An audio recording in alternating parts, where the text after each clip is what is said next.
Tacos and weather. What's the common connection?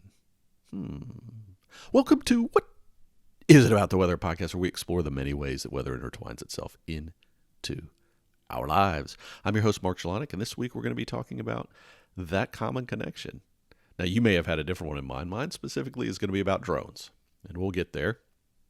As always, I hope you're having some good weather. I woke up to, I guess, my perfect alarm clock sound this morning.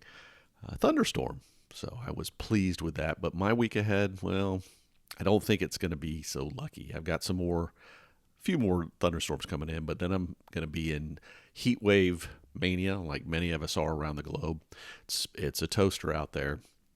I saw reports that the UK may record its highest, and I'm assuming this is just any location in the UK. I didn't get into the specifics. Their highest recorded temperature ever this coming week. And they're far low. In the U.S., we've had numerous ones this year, and it's, there's no doubt it's been a hot one. And I know that even within my listening audience, I would say the vast majority of my listening audience, climate is probably a real issue, and you probably have feelings about, how you feel about it and what we should be doing about it, and that's all good.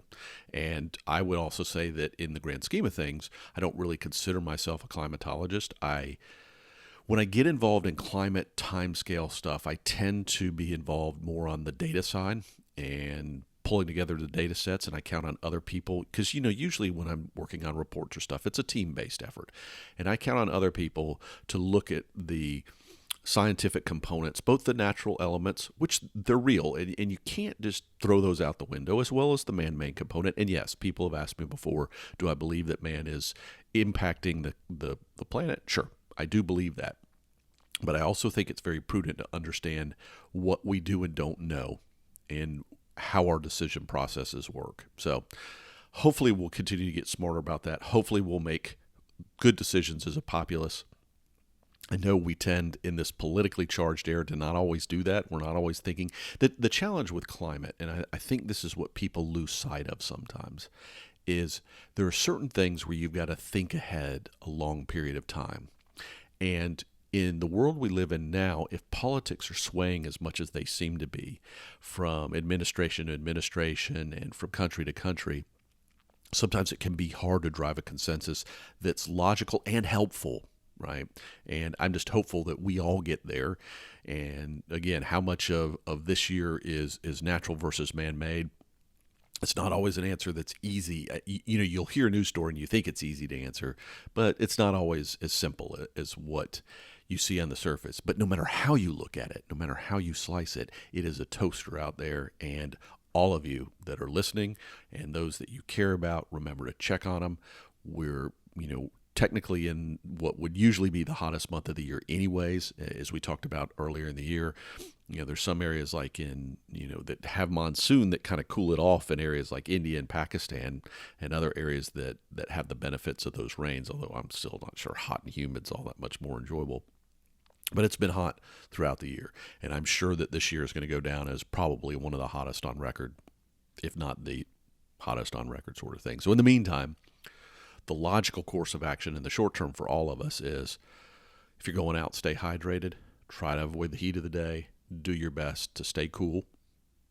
Don't forget sunscreen if you do have to be out and about, or if you're going to be out and about anyways. There's still plenty of things we can do that allow us to be outside and enjoy being outside even when it is hot. So take precautions, enjoy where you can, and be cautious where you need to be.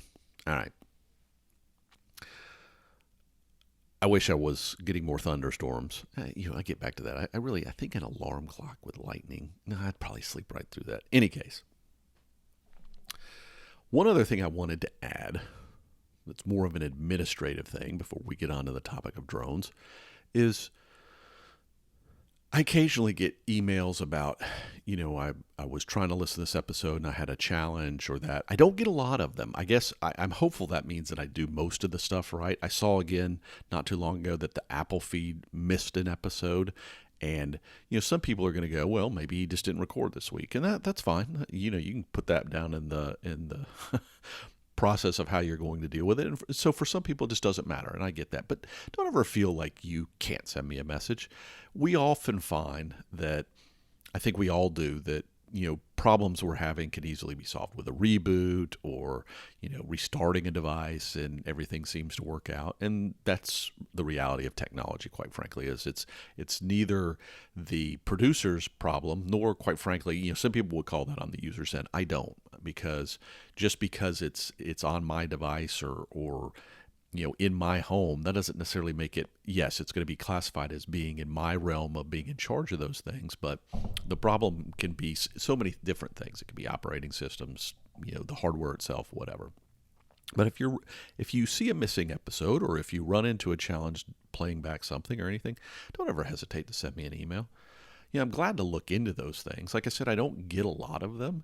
And so when they do pop up, it's also a good time for me to check things. Like I said, that Apple one that was missing, because of the previous time it went missing, I kind of knew exactly what to look for and was able to track it down almost immediately and fix it.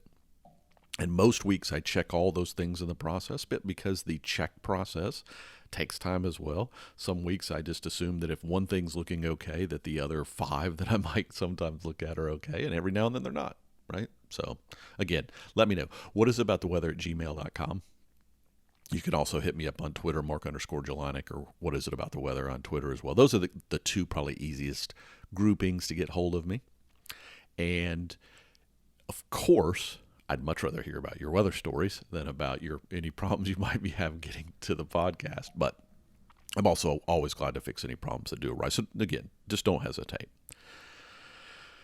All right, let's talk about this thing that, to me, can be this delicate balance of cool versus annoying, okay? And that's drones.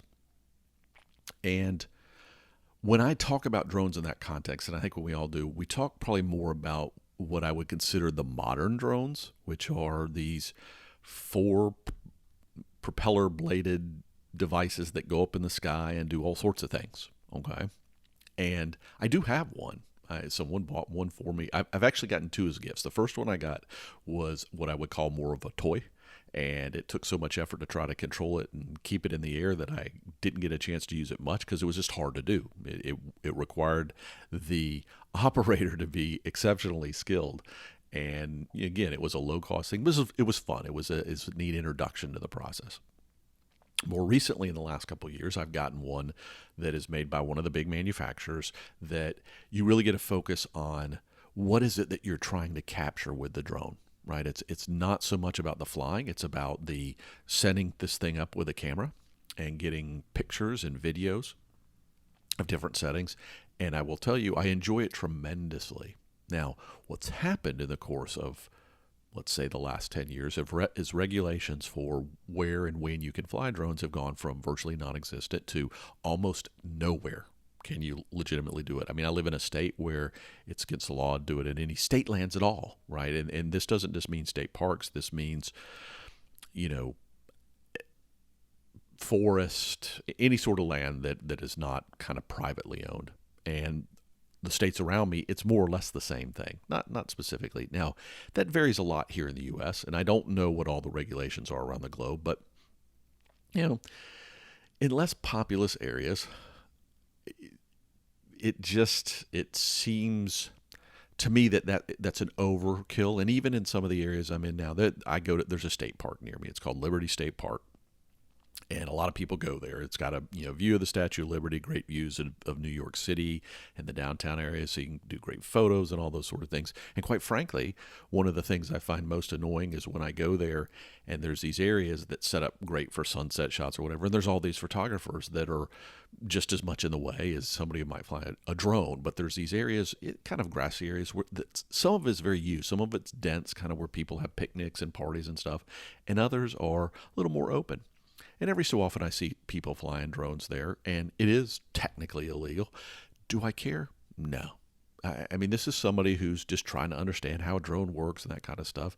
But at the same time, I also understand that if there were 30 people all flying drones right there, that it would be problematic. So I understand this delicate balance of this really cool device which I think has a lot of potential, and that's what we're going to get to, versus the annoying factor that if you had all these people, and even, when it's just one person, you hear the buzz, and it can be annoying. I get that. I get those things.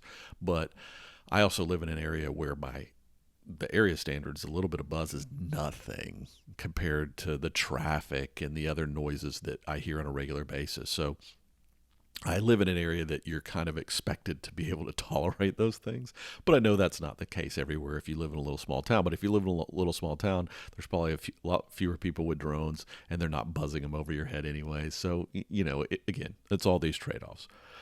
But what I think's really interesting about the idea of drones, and we need to expand what a drone really is to be something much bigger than these little devices, because what we're really talking about is UAVs, or unmanned autonomous vehicles. And this can be something that flies. It can be something in the ocean that drifts around, okay? That there might be some steering capability with it. It's something that could be driven. We've talked about the cars, but in some regard, those things are all technically fall in that drone category. Now, we're going to focus more on the flying today, and actually a little bit on the floating component today. But all those things kind of come together in this group of stuff that are allowing us to do things or consider things that as humanity have never done in the past. And I'll tell you why I think for all the challenges that may come with it, there's real potential here, because these things, in theory, if they're all properly talking to each other, which is one of the challenges, is there's finally new regulations that are going to require these things to at least have some sort of radio beacon. So they are saying, I'm here, I'm here, I'm here. And that's a newer regulation that the FAA here in the U.S. has come out with. And I do think that's important. As I will tell you, every time I see a fireworks display, I see drones up there all the time. Now, some of those are authorized because they're supposed to be there. They're doing some filming and whatnot. But that's at night, and if you don't know what you're doing, it's crazy. And so, like the one I fly, I'm limited. Regulations say I think it's like I think it's like 400 feet. It's 100 and some odd meters. The benefit I have is my device tells me this is all I'm allowed to do. And mine is set to not disobey those things. And you have little maps that show you the areas that you're allowed to fly in and not.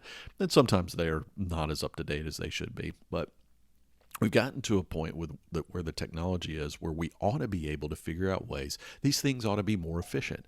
And yes, I laugh every time I see a story about drone delivery of tacos from Taco Bell or whoever it is going to be dropped off at people's houses. But if you think about it, if you think about a UPS truck driving around all these different places, is it the most efficient way to get there? And maybe for big items it still is, but I've seen it with delivering medicines to people that are in remote places and those sort of things. And quite frankly, even in cities or in more populous areas, if it's done right, you ought to be able to do those things for anything that's needed in an emergency. And again, we're talking small things, but if medicine is somebody's run out or somebody's got an emergency need and they need to stay home with a loved one as that person is sick, if a drone could come and drop off in their, at their front door, that medicine, it would be a good thing, right? So real potential. So there's this balance of cool versus annoying. But with weather, what's the real play? Now, there have been articles that I've been watching over about the past 10 years. And the first one that caught my eye was a bigger drone. And I would talk the drones you see sometimes in movies that look more like planes, right? That were being used to fly into hurricanes. And for those that don't know, here in the U.S. and the North Atlantic Basin, as we call it here, there's something still called hurricane hunters that fly actively into these storms. And it's important because we get information there that you just still can't get with the level of precision from a satellite or other things, because they have an ability to fly through and visually see it, but drop devices that are the same things that weather balloons will take up in the opposite direction, not exactly the same, but similar, that give us direct measured information in a real-time environment. And satellites more and more can do that. You've heard me talk about the wonders of CubeSats and all those things, but they're still taking an estimate. And sometimes there is a need for a level of precision. And sometimes there's not. right? But one of the challenges, and when we think about weather, is our understanding of two things that we don't always understand well. One is the ocean piece, because it's so vast and open, and there are drones that can float around. So we have buoys, right? You see, if I don't know, I should post a link to the maps. I'm not sure I'm going to do it. Of two things. One is the weather balloon map, and the other is oceanic buoys that are around the globe, but they're set to stay in place, and they gather information that's right there. But with these drifting, floating drones, as well as anything that can go up in the air, we start painting this vertical picture. And it's not important just in the atmosphere. It is also important in the ocean. So the more data that we can get up and down, the better we can increase our understanding and forecast, both in the short term and in the long term, things that are going to happen. Okay? And in particular, if you ever look at a weather balloon map, you may look at the U.S. and say, okay, it's well covered. And then you look at Africa as a continent, and it's got very few locations that have weather balloons consistently, right? And actually, in some places around the globe, even ones, Russia's been well known as actually a pretty good source of weather data for a long time, but it's this huge space, and how do you effectively cover it where there aren't people? And that is really where the potential for drones is taking place. But we've got other things that have come up. There's a shortage of helium, which is used to drive these balloons, right? So there are countries like India that are looking at deploying drones that can attach the same device to it that a weather balloon would have and go up and capture that data. Now, there are going to be challenges. Drones don't generally go as high, or aren't built to go as high, as weather balloons ultimately go. But there are going to be changes in technologies that allow us to do that. So this combination, like I said, of more satellites and more drones giving us more data is going to help paint a more systematic, properly dispersed, because weather balloons tend to go at airports, and those aren't always at or wherever the weather office is, and those aren't always at locations that make sense to getting a grid, if you will, because sometimes having that grid of information, or if there's specific geographic features that having coverage. Can you imagine if a drone was able to take off from the top of every mountain that's relevant, even the ones, and if maybe there was a home base, right, and it flew 5 miles away and then went up the taller mountain and had a good vertical view of the weather behavior above that mountain, it could paint much better pictures than what we have today. Okay? So there's a real opportunity to gather information. I would tell you right now, the primary way the drones are being used with the current regulations is actually surveying damage, whether it's tornadoes or hailstorms, that sort of thing, getting that bird's eye view. And again, could you fly a plane over? Yeah, but it's really costly. Imagine hiring a pilot, getting the plane, making the set, and they may, how many passes are they going to have to do where a drone could get up, a couple 100 feet and just fly and create kind of a grid map of everything they saw and do it relatively quickly and relatively inexpensively. And that kind of stuff is being done, right? The expense on these things, yes, it's real. But if you start looking at the fact that a drone can be used again and again and again, and as an example, a weather balloon, you pretty much get a one-time use. I'm not going to say that exclusively. I know here in the U.S. they have little things that if you find this, to return it, sort of thing. But keep in mind that as a weather balloon goes up, it's blown by the wind. So it's not like it comes back down right where it went up, sort of thing. Whereas with a drone, you'd have more control over that. Again, to some extent. And I'm not saying that we have to necessarily eliminate this other piece. Maybe coexistence, whereas drones make a better grid and weather balloons still go higher up in the atmosphere and get us other information. Or we have, like the going into hurricanes, we have the ones that can paint a more complete picture that fly. We have the ability to send drones up now that can stay aloft for like gliders can stay aloft for a very long time, or in theory, just be these big weather balloons that go around the globe. But if any sort of steering capability to get them back on track or allow them to stay in a certain mix would make them that much more valuable. And with things like solar charging and that kind of stuff, should be easier and easier to do. So hopefully we get to a point where we don't have to fly people through hurricanes to get the same data. Wouldn't it be great if we could get the same data and even data closer to the surface of the ocean? That's one of the challenges now, is when the planes fly through the hurricane, they don't want to be too low because people have lost their lives. There's no reason for that, yet we want to protect the lives of people that are going to be impacted by these storms, right? So you've got all these trade-offs. All the time we're evaluating these trade-offs.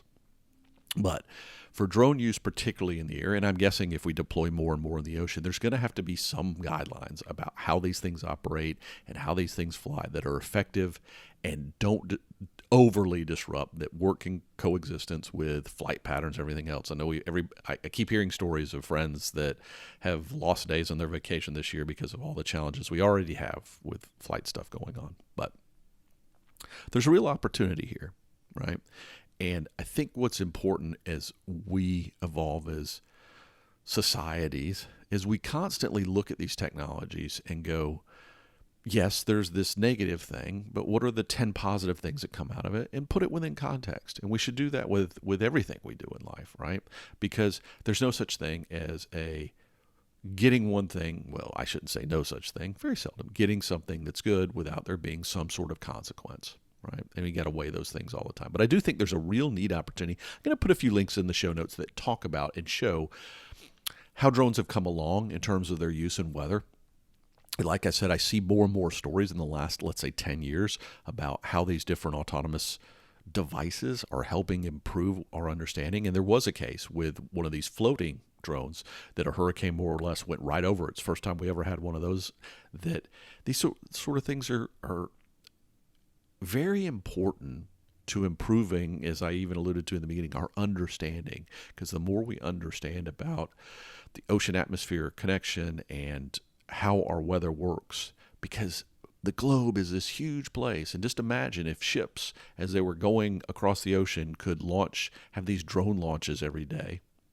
Really, you equip the ship with 60 drones or something, and you pay to have the one guy on there, but all of a sudden they're creating these vertical profiles in places that very few people go, right? It gives us a much better understanding and an opportunity to improve the safety and our knowledge. And, hopefully these devices continue to be something that people can use and enjoy for fun too, because there's got to be a market. I saw one of these drone companies that went out of business because there just wasn't an opportunity. But hopefully we find the right balance there. In any case, the next time you hear a drone in the sky, hopefully, well, maybe it'll be delivering your tacos. Just remember, there's much more weather than the weather itself.